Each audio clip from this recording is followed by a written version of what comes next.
Zoom has experienced a boom. It's been a Zoom boom thanks to the pandemic. But a new Stanford study finds there are drawbacks to all this technology. Leigh Richardson joins us from the Brain Performance Center in Dallas. And you've experienced this. There are good things about Zoom, but it's a source of stress as well. Well, Zoom has certainly changed our life. I mean, the most natural thing in the world is to have an in-person conversation with someone. But to have a Zoom meeting with somebody, I mean, that's transcended into something that we give a lot of thought to. Am I centered in the frame of the video? And how do I let somebody know that I'm agreeing with them? Used to, I could just shake my head or smile at them. And now I'm on the screen with maybe 20 other people, and I have to make an exaggerated effort, big nod or big thumbs up. And that requires a lot of thought.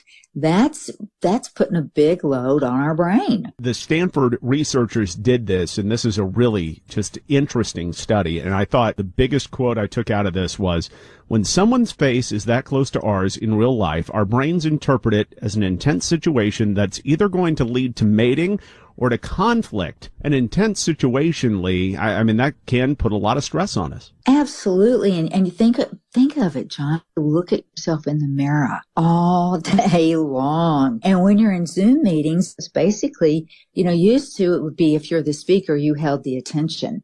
But now if you're in the meeting, everybody's looking at you. You're looking at yourself all day long. And I think that creates stress that we put on ourselves because that gives us the opportunity to be so critical of ourselves. How do your eyes feel? They get all irritated. And then, not only are you just physically fatigued, you're emotionally fatigued. And where's your motivation? I am so tired of looking at myself. And, I don't even know what the meeting was about. I've had clients tell me, I'm in Zoom meetings all day, and at the end of the day, Leigh, I am so exhausted that I'm not even really sure what the point of the meeting was. Wow, I think we've all been there during this time. So what's the solution here? Just less Zoom meetings and the pandemic? Or is there something that we can do, you think, to, just have a better mindset about these experiences? Well, I think that there are things we can do. I think, number one, we need to educate ourselves on Zoom. I mean, you can take Zoom out of the full screen option. You don't have to have it full screen all the same time.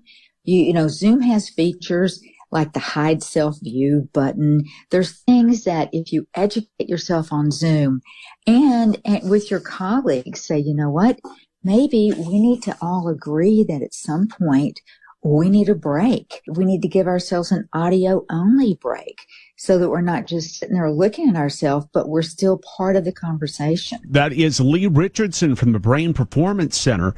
Appreciate her time on that. Again, that study is from Stanford.